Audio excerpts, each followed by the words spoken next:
அன்பார்ந்த right channel சரியான நேர்வழி மூலம் இந்த ஒளிபரப்பை வருகின்ற அன்பர்கள் அனைவரையும் வணங்கி வாழ்த்தி இன்றைய நிகழ்ச்சியை நாம் தொடங்குவோம். இறைவனை அடைவது எப்படி என்பதை தொடர்கின்ற நேரத்தில் மற்ற மனிதர்களுக்கு இந்த இருவரும் ஆண்டாள் நாச்சியாரும் சரி மாணிக்கவாசக பெருமானும் சரி கற்றுக் கொடுக்கின்ற பாடத்தை நாம் பார்த்து வருகின்றோம். அதே நேரத்தில் இறைவன் இவர்களை எப்படி அணைத்துக் கொள்வான் என்கின்ற நிலையையும் அவர்கள் புரிந்து கொள்ள வேண்டும்.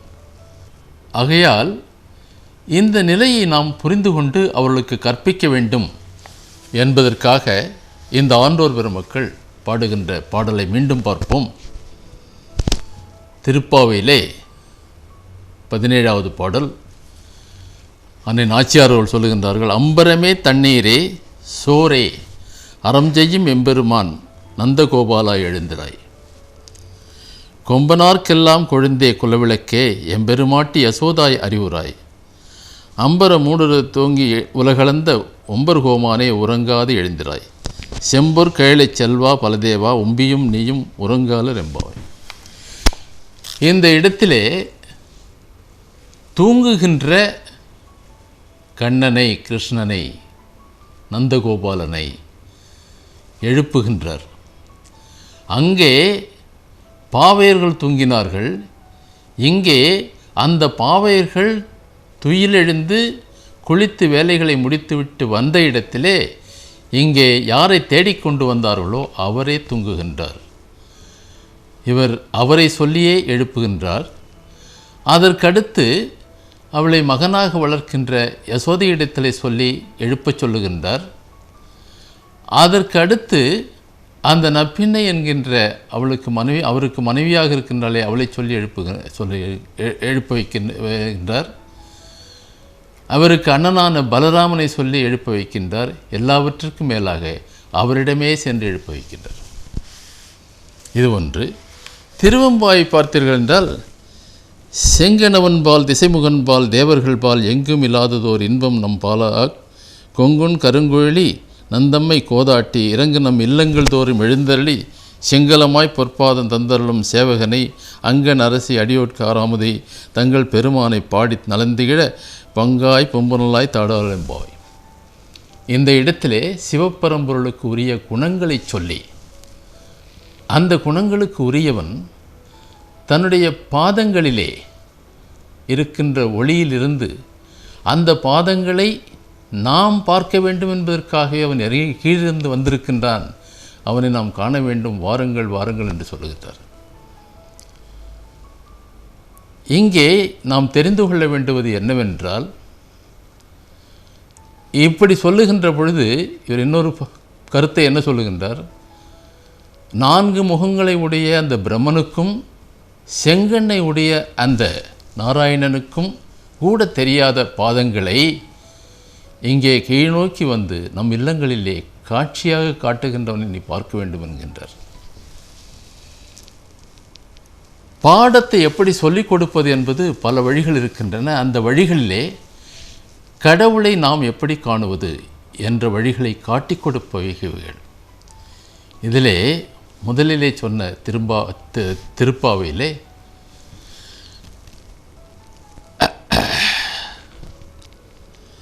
அம்பர மூடுற தொங்கி உலகளந்த உம்பர் கோமானே, தொங்கி உலகளந்த உம்பர் கோமானே என்ற ஒன்று நிலை. நாம் முதலிலேயே சொன்னோம், பகவான் நாராயணன் பல அவதாரங்கள் எடுப்பது அறத்தை வெல்ல வைப்பதற்கும் பாவத்தை தோற்கடிப்பதற்குமாக என்று சொன்னோம். இந்த இடத்திலே இந்த மட்டுமல்ல, இன்னும் சில இடங்களிலே கூட ஆண்டாள் நாச்சியார் உலகளந்த உயர்ந்த கோமான், உலகளந்தவன் என்று சொல்லுகின்றார். இந்த உலகளந்த நிலையை நாம் தெரிந்து கொள்ள வேண்டும். அது ஒரு அவதாரத்தினுடைய வேலை. ஏனென்றால் இந்த பாடம் என்று சொன்னேனே, இறைவன் தூங்குவதல்ல, எழுப்புவதல்ல, அவன் இறைவன் இருக்கின்ற நிலையை நாம் பல விதத்திலே பார்த்து அந்த பார்வையை மற்றவர்களுக்கு சொல்ல வேண்டும் என்பதற்காக உணர்ந்து சொல்லப்பட்டவை. அந்த நிலையிலே உள்ள இறைவன் எடுக்கின்ற அவதாரத்திலே ஒரு அவதாரத்தில் இவன் உலகத்தை அளக்கின்றான். அதாவது நாராயணன் எடுத்த அவதாரங்கள் 9, இப்பொழுது எதிர்பார்ப்பது 10வது. அந்த 9 அல்லது 10வது அவதாரங்கள் என்று வருகின்ற பொழுது அவன் எடுத்த முதல் அவதாரம் மீன் அல்லது மச்ச அவதாரம். அதற்கு அடுத்தது கூர்ம அவதாரம், அது ஆமை அவதாரம். 3வது அவன் எடுத்தது வராக அவதாரம், பன்றி அவதாரம். அதற்கடுத்து அவன் எடுத்தது நரசிம்ம அவதாரம், பாதி மனித உடல் பாதி மிருக உடல். அதற்கு அடுத்தது 5வது அவதாரம், அது முழுமையில் மனித உடல்தான், ஆனால் குள்ள உருவமான வாமன அவதாரம். அதற்கடுத்து பரசுராம அவதாரம், அதற்கடுத்து 7வது ராம அவதாரம், 8வது பலராம அவதாரம், 9வது கிருஷ்ண அவதாரம், 10வது கல்கி அவதாரம். வருவார் என்கிறார்கள், வந்துவிட்டார் என்கிறார்கள், எப்படி வேண்டுமானாலும் இருக்கட்டும்.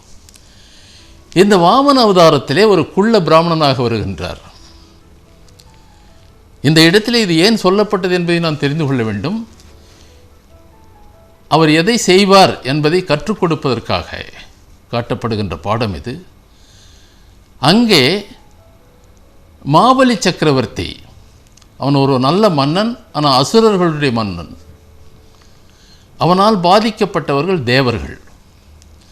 மாபலி சக்கரவர்த்தி யார் என்றால் இரண்யனுடைய மகன் பிரகலாதன். அந்த கதை உங்களுக்கு தெரியும். அங்கே இரண்யனை தண்டிப்பதற்காகத்தான் இறைவன் நரசிம்ம அவதாரம் எடுத்தார். அந்த இரண்யனுடைய மகன் பிரகலாதன் இருக்கிறானே, அந்த பிரகலாதனுடைய பேரன் தான் இந்த மாபலி சக்கரவர்த்தி.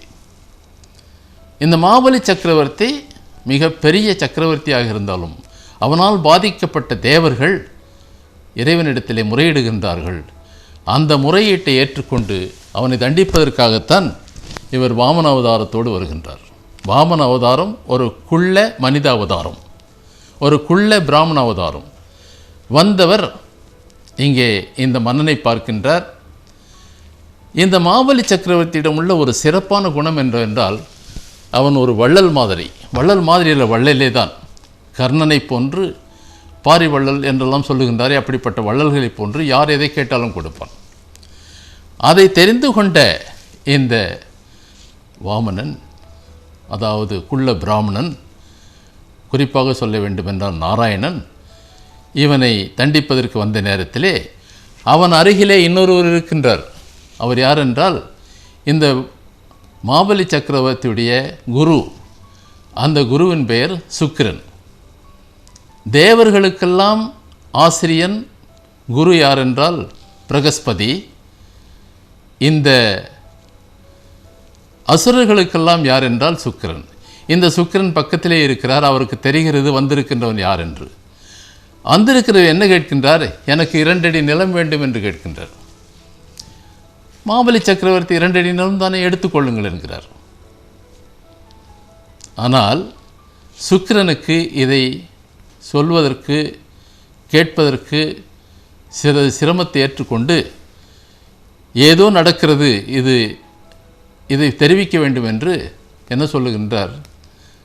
இங்கே வந்திருப்பவன் சாதாரண ஆள் இல்லை, அவனை நீ புரிந்து கொள்ளாமல் இருக்கிறாய், நீ இந்த 2 அடி நிலத்தை கொடுப்பதாக சொல்வது சரியில்லை என்று சொல்கிறார்.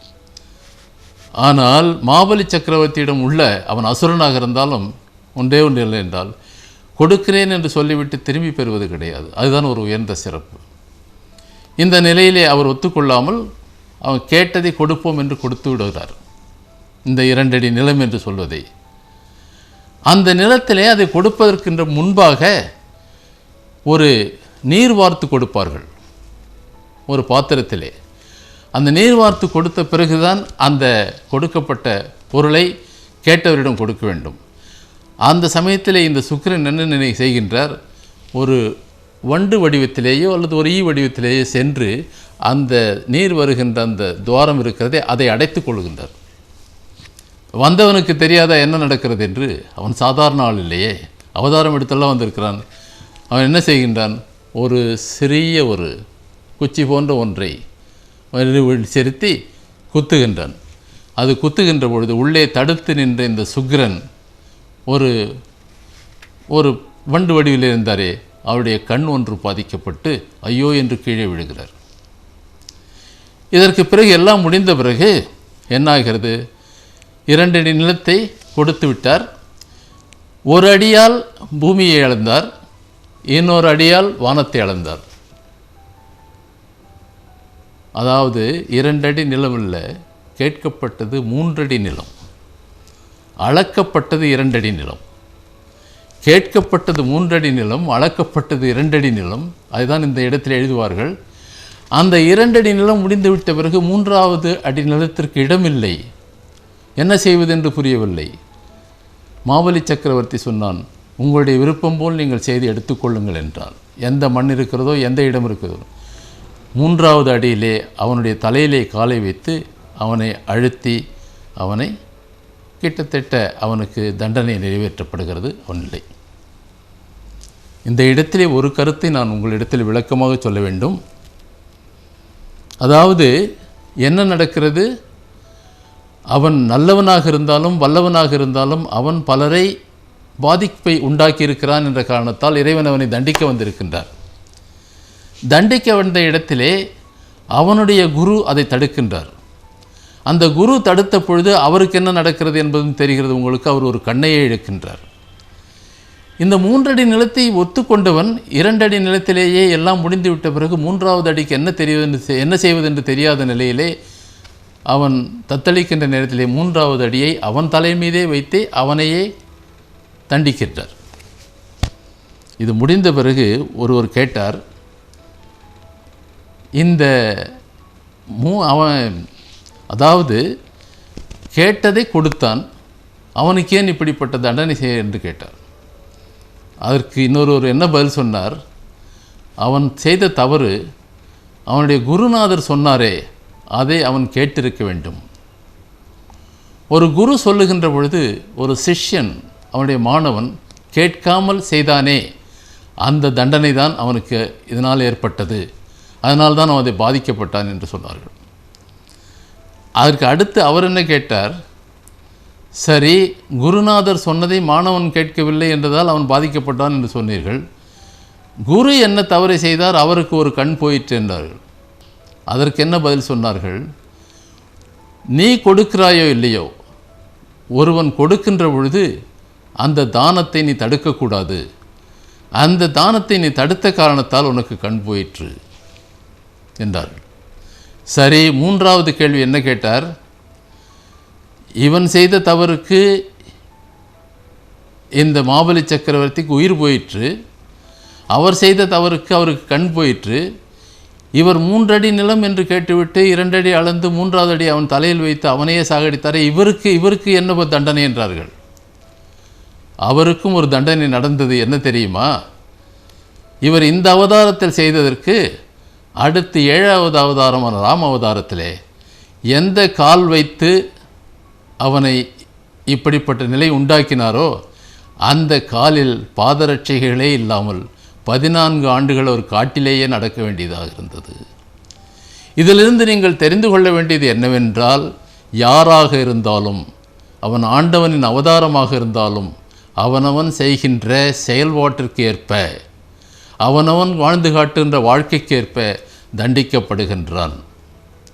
இந்த இடத்திலே நாம் என்ன தெரிந்து கொள்ள வேண்டும், இறைவன் கண்ணுக்கு தெரிகிறானோ இல்லையோ, அவனை பற்றி எழுதப்பட்ட புராணங்கள், உபனிஷதங்கள், வேதங்கள் எதுவாக இருந்தாலும் அவை கற்றுக் கொடுக்கின்ற பாடம் என்னவென்றால், every action has God its own and equal reaction என்று சொன்னானே நியூட்டன். எதிலே, பௌதீகத்திலே அது எந்த அளவிற்கு உண்மை என்பதை ஆன்மீகத்திலேயும் இருக்கிறது என்பதை நாம் தெரிந்து கொள்ள வேண்டும். ஆன்றோர் மக்களே, இந்த பாடம் இருக்கிறதே, இது சாதாரண பாடமில்லை. இந்த பாடத்தை கற்றுக் கொடுப்பது தான் நம் நாட்டினுடைய ஆன்மீக பாடங்கள் எல்லாம். ஆகையால் மீண்டும் தொடர்வோம், மீண்டும் சந்திப்போம். வணக்கம்.